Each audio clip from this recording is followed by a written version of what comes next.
Welcome back, everyone, to another special report from Catholic Family News. As always, I'm Brian McCall, and I'm delighted today to be joined by Dr. Ann Hendershott. Welcome to the show today. Thank you. Hi, Brian. It's good to talk with you. Thank you.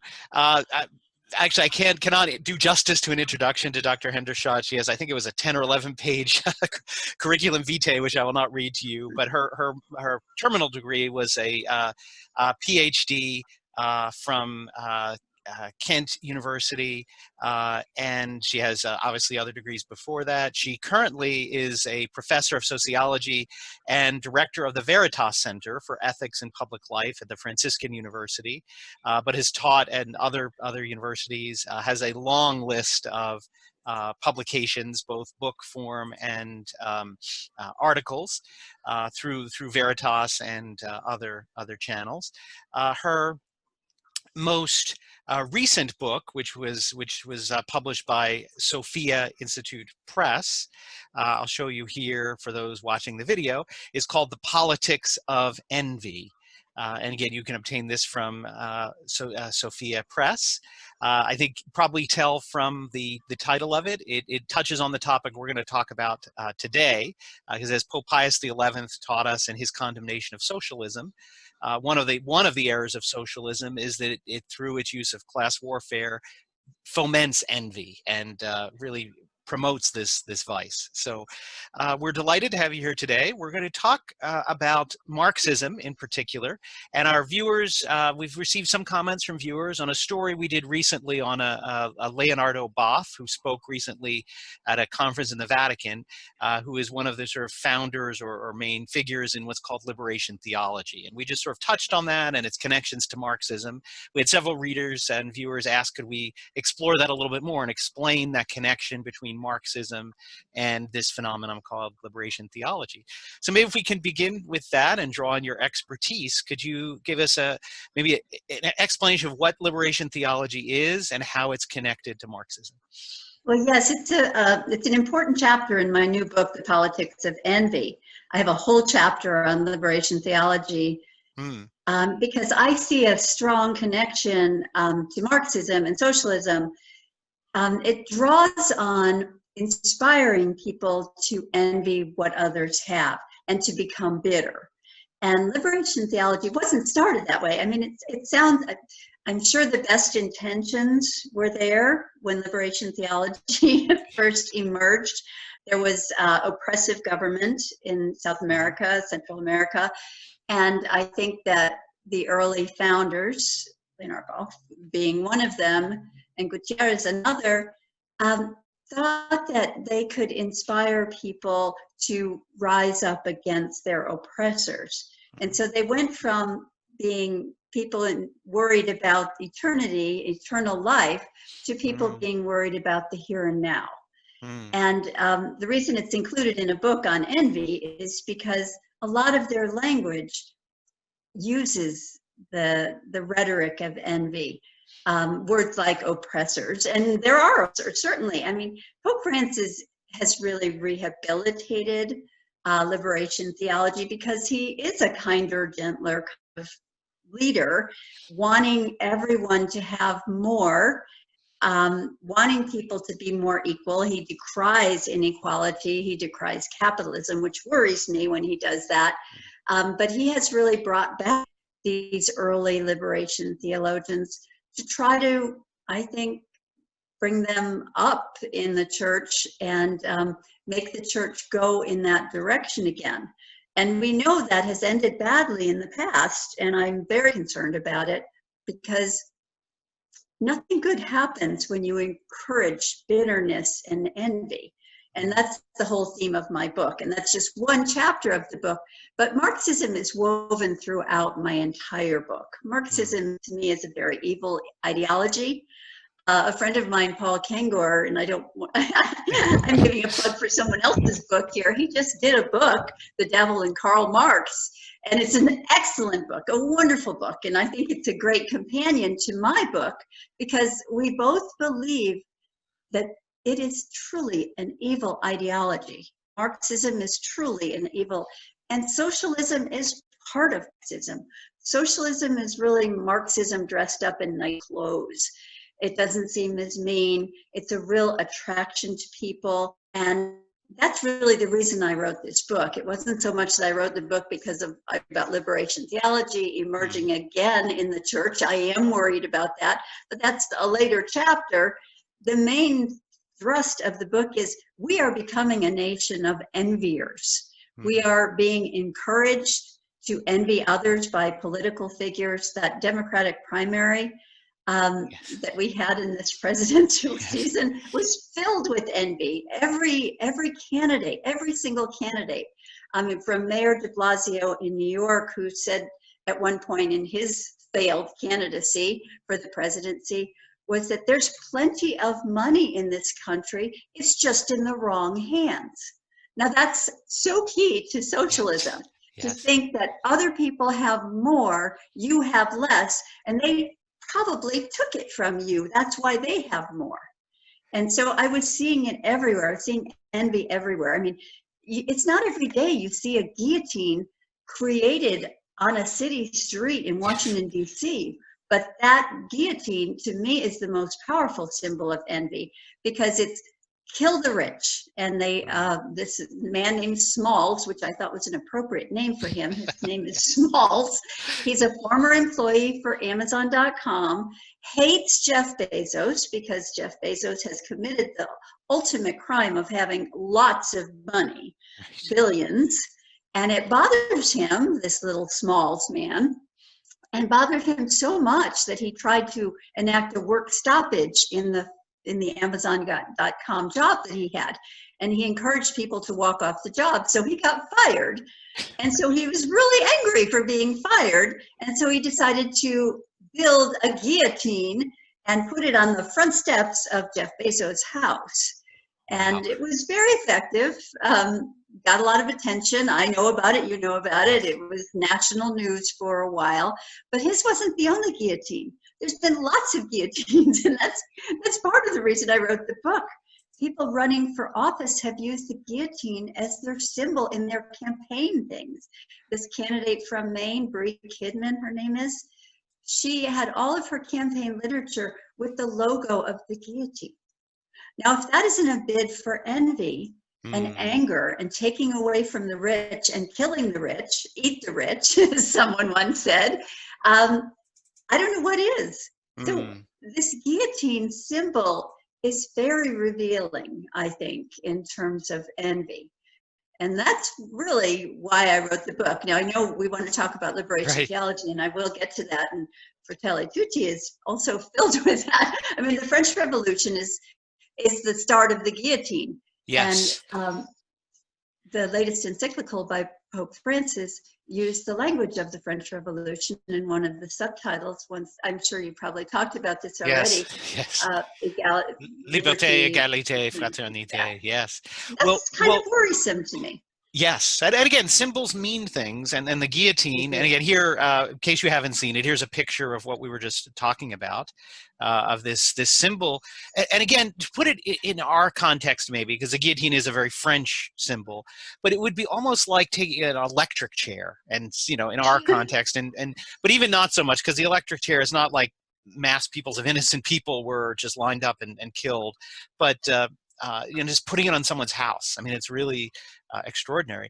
But if I could pause you for a minute, I want to pick up on something you said in the very beginning, and about good intentions. And we know the road to hell is paved with good intentions. Yeah. But could you maybe help us understand the difference between seeking justice, right? So where there is an inequality, you talked about there is a real oppressor, and say, look, we need to right this injustice, the difference between that and envy, or put another way, viewing inequality, and the difference between viewing or distinguishing unjust inequality from just inequality that you're envious of. Could you maybe pick up on that a little bit and explain? That's the hard part, because Yes. we have to understand the anger and bitterness that some people felt in Argentina, for example, when Pope Francis was growing up.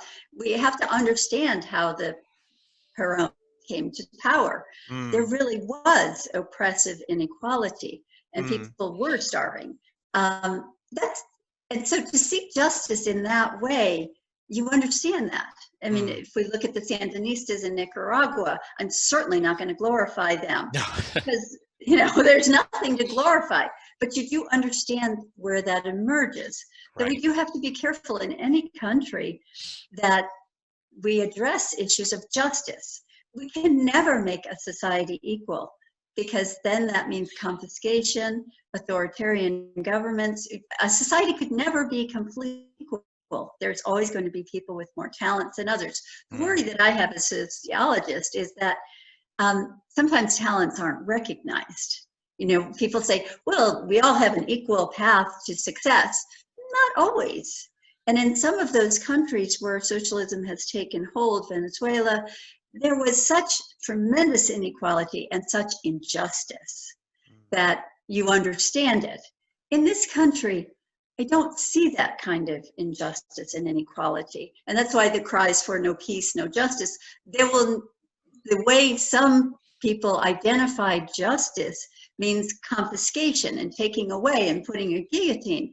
That's not justice. That's revenge. That's envy-driven revenge and bitterness. And that's really what the book is about, how to avoid it. I have a whole chapter on crimes of envy. We've seen it in other countries. Rwanda was really, most people don't think of it as emerging from envy, but it really was about envy and injustice. There was injustice. The Tutsis and the Hutus felt that each was getting the short shrift. And when one got more power, they took that power and revenge. See, in the Holocaust, that was not justice, certainly. The Jews had much more in terms of success, and the Nazis, Hitler was very jealous of that. There was a lot of envy. I have a whole chapter on the Holocaust and envy driving that narrative, because Jews had done very well in Germany, pre-war Germany, very well, and there was a lot of envy. And so justice for the Nazis was taking away from the Jews. So, it's everybody wants to define justice. I hate the term social justice because it means nothing. And we use it in the Catholic Church so much, and we don't really understand what it means. Social justice for a feminist is full access to reproductive rights and birth control free. That's social justice. Our church would never embrace that.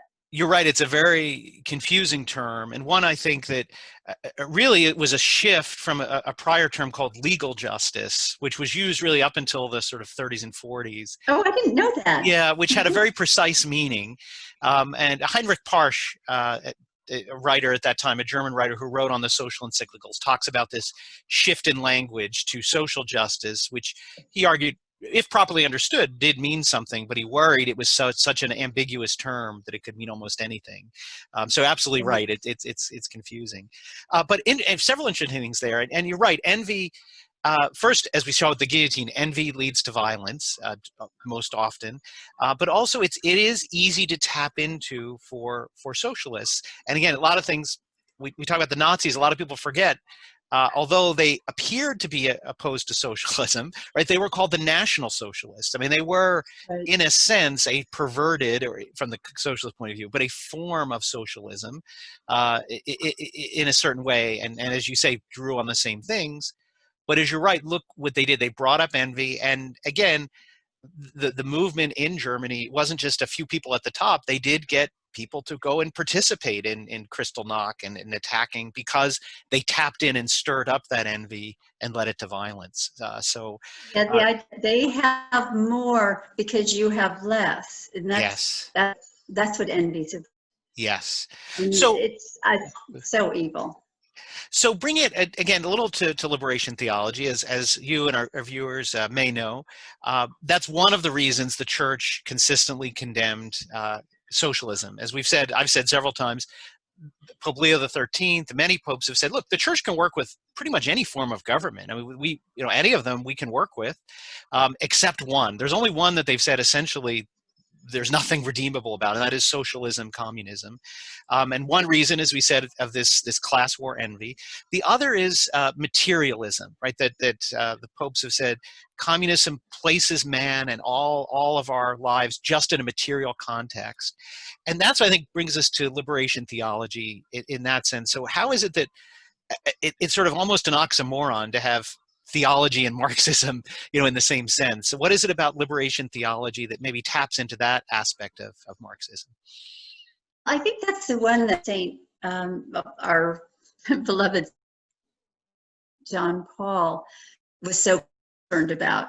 He says this idea of worldliness, and that's what he saw as the problem of socialism, because he had a lot of experience the evils of communism in Poland, and everybody knows that. And he was liberation theology. I can't imagine that he would support the rehabilitation of the early liberation theologians, because it's such a focus on the here and now. But the funny thing is, when the Sandinistas took power in Nicaragua, they took all the best houses for themselves, the leaders of the revolution. So they talked about graves and living the poor, but it was all about and that's what happens with Marxism. Leaders, you saw Chavez in Venezuela. There is no equality. There could never be equality. Striving for equality, total equality, is utopianism, and we're not allowed. It's Catholic. We can't believe in utopianism. The only utopian is in heaven. Yes. And that's what the Pope was speaking to. He shook his hand and his finger, these Jesuit priests that were promoting liberation theology in Nicaragua, and said, this has got to stop. And he really put an end to that as the church being, because there were church leaders and priests who were armed revolutionaries during that period. I hope we never get to that, but we really could. Yes. I wrote the book as kind of a warning for all of us. I think I was just thinking I think it was Orwell's Animal Farm, right, where the line is some are more equal than others. Right. So it's interesting, whenever these communist regimes take over, yes, it's supposed to be equality, but there's more equality for those at the top than the common pigs people. Choose better. Yes. 4 legs good, 2 legs better. Yeah, exactly. Exactly. Pigs over the farm, and they get the best food, and they take everything away from the little animals, the 4-legged animals, because now they're up on legs, the pigs. Yes. And that's what happened. Pigs rode into Nicaragua and took all the best housing, all the best farmland, all the best food. So yeah, there are some pigs that are more equal than others. Yes. Now, before we move on, I guess, to our next topic, one other thing from your explanation I'd like to follow up on, these terms socialism and communism, because I heard a lot in the Democratic primary you referred to, some people saying, oh, well, communism's bad. I'm not a communist. I'm just a socialist, and that's different. Can you maybe talk about this relationship between socialism and communism, and how that's really, they are philosophically and the same, even though there's maybe a difference of degree? What are your thoughts on that? Yeah, I don't even know if there's a difference of degree. I just think the word socialism is more politically acceptable, and they called it democratic socialism, as if that there would be democracy and that the people would be deciding. Yes. That's even worse, because it's hiding it and it's lying. Socialism is just a dishonest term to me. I don't see any difference, and our church really didn't see any difference. They condemned socialism as a form of communism. That Pope knew that. Everybody knows that. No, that's interesting. No, I agree. And I've mentioned some people before. When I was in college, Mikhail Gorbachev actually came to speak at the university where I was an undergraduate, and he was very clear about this. He said, his understanding was socialism essentially was a stepping stone to communism. It was, and I guess that goes along with what you're saying, is more acceptable. He didn't say it in that sense, but he just said, first our goal is to establish socialism, and so that then people will be ready for communism. I mean, he was very, very blunt about it. And this was after supposedly communism fell. I mean, he was very clear. I'm still a socialist, and Sovietism was down, but he was certainly pretty clear that wasn't the end of socialism. So, well, nationalization and the government in ways, health, education, everything, institutions, we're already experiencing to a degree. So I think we already are in the stages of a form of socialism, I think. I don't know if you think, Oh, but I I think, agree. I agree. And again, it's interesting. I've said take healthcare, for example, big topic. I mean, uh-huh. we're almost there in many senses in that, and when that's why when people talk about single payer, I'd say we almost have single payer. We have about 3 insurance companies that I know. essentially, if you want healthcare, you have to go to, with very small exceptions. And in a sense, socialism doesn't care if they claim it's Blue Cross Blue Shield or it's the government, right? As long as they're concentrating people into As long this. as somebody's paying, yes. Exactly. So I agree. Yes, I think it's a creeping socialism. But Yes, referring single back, payer sounds nicer. I'm sorry. Go yes, it ahead. does. It does sound. It sounds nicer. Mhm. But getting to, we talked about the primary, and another thing that we saw in this country, which is an interesting phenomenon, is lots and lots of young people were flocking to one of the candidates in particular, to Bernie Sanders, who, as our viewers may know, is a socialist. I mean, he wasn't even a member of the Democratic Party for a long time. He said he worked with them, but he said, I'm socialist.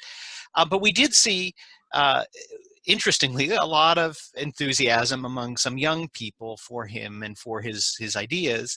And so, what are your thoughts on how is it that young people, and particularly young college people, can be attracted to Marxism or to socialism, and have it presented to them, and they can't see through it as the evil that it is?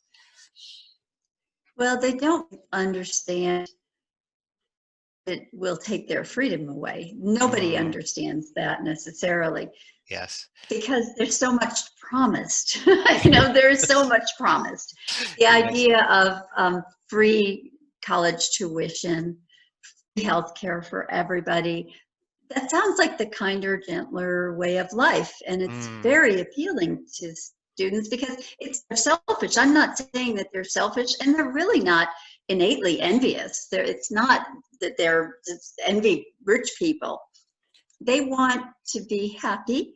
And socialism seems like the ticket to happiness because you won't have to repay your college loans. I mean, those in the primaries promise free tuition, free college for all, single payer healthcare. You don't have to, it's not going to be tied to your job. So you don't really need to get a job that had healthcare. You could get a job as an artist. Remember mm, who promised that? I forget. You could do anything you want.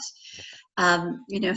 That was Marx always promised that you could be a butcher one day, a candle maker another day. You could do anything because you didn't have to worry about health care because the government would provide. I think young people have this idea of the government as just this benevolent force. They don't really know where the money comes from that the government has, that the government has to confiscate money from other people, from their parents, one thing. In order to give you free tuition, they have to take your mother's money to give you free tuition. So wouldn't it be easier to skip the middleman and just get the money from your mother to begin with? But they don't see that. Mm, Alexandria Ocasio-Cortez, yes. the representative from New York, is kind of like the poster child for the kinder, gentler. She seems so nice, and she probably is a lovely person, but she surrounds herself with really bitter socialists. This Dan Mm, Riffle that works for her, his Twitter hands every billionaire a policy failure, meaning that if you have $1 billion, that means you have good policy to take away from you. And mm, he has lots of followers because that nobody should be a billionaire. That's too much money for people, is what young people think. It's not that they don't like billionaires, they just think it's too much. Nobody needs that much. We should have mm. is once you get all the billionaires' money, you run, as Margaret Thatcher says, you run out of other people's money. And that's the problem with socialism. Yes. You do eventually run out of other people's money. So free tuition would be great. I mean, most of our children would love that. Go to any college, have it be free. Not going to be free. And that's Nothing's free. very true, right? Nothing is free. We know that. Yeah. Again, we lived, my wife and I and our children, in England for 7 years, and Oh, I always found fascinating because the health system was very poor. I mean, it's but interesting. it's free.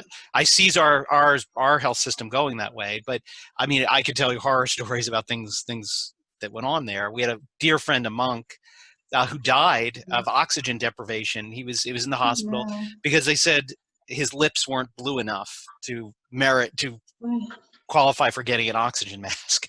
But in any event, what was interesting, we talked to English people about these stories. They'd say, yeah, there's problems, but at least it's free. And at least it's free. And I said to them, but what about that national healthcare tax that you pay every year? That essentially when we were there, we were paying about 50% of our income, close to it, in taxes. I said, so it's not really free, right? If you're paying this huge tax. And they went, wow, I never thought of it that way. That's what drives me crazy. Yes. Where do they think the government money comes from? It comes from us. Us, right. The government has our money that they've confiscated from us. Yes. Now, I'm sounding like a libertarian, and I'm not a libertarian. No. But I'm happy to pay taxes for protection and streets and things like that. I'm not happy with the idea of more taxes for healthcare when I would prefer to have my own healthcare. Yes. But we have the healthcare system that is the envy of the world. And it's the envy, to use the word, politics, it's the envy because it's privatized. It's not public. And really, and following up on that, because it is a good point. As I said, there are problems with our healthcare system, although you're right, it has been the best in the world, but we recognize problems. And that's how the church, if we could talk, has approached these issues in the past in her social teaching, right? And again, Leo XIII is a good example, and the popes that condemned communism. They didn't say, okay, communism is bad, just live with all the problems. That they were very clear. No, they didn't. That, and Leo XIII, for example, very clear that the wealthy and those who do have more, that of them much more is expected, and the church has laid out the obligations that we all have if we have been successful. And so how is that, maybe talk a little bit about that balance, that it's not enough to just condemn communism. We do have to talk about the other side of the coin, I guess. We do, yeah. And I don't really have a problem with the progressive income tax, although when it was enacted long time ago, a lot of people saw that as the path to socialism. And it's pretty much, when we have a Democratic president, it is the progressive tax becomes a little more progressive, and a lot more confiscation is taking place. So I think the church is right, though, to say we want all to have access to health care, but the social justice mandate that the Little Sisters of the Poor give control. When you sign with President Biden now, President-elect Biden, and you support him, he's to the Little Sisters of the Poor to provide free birth control for all of their employees. And that's just crazy. That's not social justice. No, that's injustice. So I worry about, no, definitely not. Yes. And the church has always, again, said, has defended the legitimate rights of private property, saying that you can't just say, well, because you have more, I'm going to take it away from you, which is different from, well, wait, you have somebody else's property, right? You stole someone's property if you may be defrauded. So if you have a business that defrauds their customers, it's not wrong to say, well, you don't deserve that. Yeah, you don't deserve that. You have to give that back. But merely, I sort of say, again, I'm from a legal background, not sociology, but it's like you can't just go into court and say, my neighbor has $1,000, give it to me. Well, that doesn't tell me anything. They say he has $1,000 because he broke in my house and stole it. Makes all the difference, right? Is a big difference. So, well, maybe returning to a little bit before we wrap this up about students. You've been in higher education a long time, at different universities. Yeah. Are there aspects of, maybe not all, but a lot of our universities that push students or encourage them kind of down this path of delusion of seeing the attractiveness of socialism without its dangers? Oh, I think most colleges do. Our school, I'm at Franciscan University, and St. Francis was very much concerned about the poor and the oppressed. And so I appreciate that. But our students are always reminded that St. Francis was not a socialist, no matter what somebody no matter wants what people to tell say. us. Right. It's not. No, definitely. And socialism is a secular religion, really. It's a religion more than anything. There's nobody in the Catholic Church that could really embrace socialism the way our secular society wants us to embrace it. But in most colleges, I've worked at University of San Diego, I've worked in secular schools, I think that students are encouraged because a lot of faculty have some bitterness that their scores may not be what they want them to be. I see faculty as very envious, and it's terrible to say. I have a whole chapter on envy in academia, and you must have some experience in this also. It isn't just, I mean, they're very resentful about a lot of things, and I think socialism emerges from that resentfulness. So I have this whole chapter on anger at people who are successful. I call it the envy of excellence. People who are do what you do. There's some envy toward you, I'm sure, because you have access to the media, you have a platform, and they don't, and you don't deserve it, and they do. You know, I've seen it all. I've been in academia for 35 years. Wow. So I've seen a lot of envy. Yes, yes.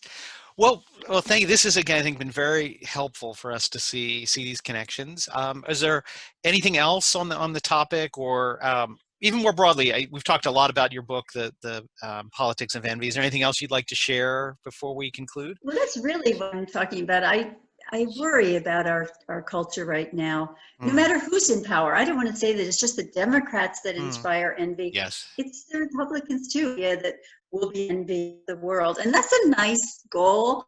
But do you want really people to envy you or emulate you? There's a difference between envy and emulation, and you don't want to all that, you know. So I just hope we go away from this period, maybe a change in administration. I don't know what will get us away from this, because I do worry. I worry about our own church. Holy Father, who's very concerned and very loving and very worried about the poor. Sometimes I think his words are misconstrued, or he just is kind of confusing, or confused himself. Yes. So I don't know where we're going with that, but I do pray for us all. As do we. And again, it's interesting. I knew there's a retired professor from Catholic University of America, Ken Pennington, who I admire a lot. And he, in teaching a course on kind of church history, legal history, he said, it's interesting, the church and civil society always are sort of connected. And as the church goes, often civil society follows, right? So if there's a problem in the church, the secular society will mirror it. So it's important to think about the terms you put them. To worry about both is important, because they are connected. And a healthy church that is sort of focused on the higher things often will influence the civil society to go the right. I think you're right. That's pretty profound, but it's true. Yes. Archbishop Corleone out in San Francisco, he inspires me tremendously. And he did a free the mass kind of protest after, because they were only allowing 10 people to go to mass outside in San Francisco. Yes. And I think his courage in that, he did a protest, because that's the only way he could get people to, and he did a free the mass protest. And I think that trickled out into, I think he was the one that really got this going, the idea that you can't do this as a society because of COVID. But I mean, 10 people died. I think it was up to 12 people. Yes. But anybody who tested could have a protest for giving tests. Decided to have a free the mass, which is brilliant. Yes. Yes. I'm always inspired by him. He's one of my favorites. A lot of wonderful archbishops and priests in our church. So I'm hopeful that we can have an influence on increasingly degraded secular culture. Very true. Well, thank you again for spending some time with us and helping inform our viewers. Again, if you've enjoyed this podcast, this video, please help us by sharing it, sending it. As I always say, you never know.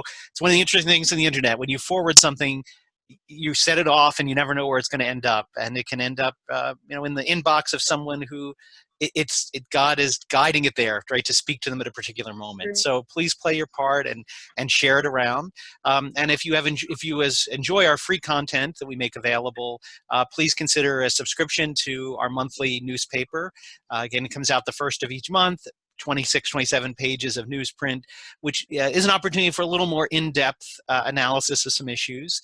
So a lot of the topics you'll hear in our videos and podcasts, there'll be some articles that will give you some more information. So please consider, you can subscribe for electronic copy, which immediately you can read on a tablet, or in addition to that, have a physical paper if you're would like to have the physical paper to read.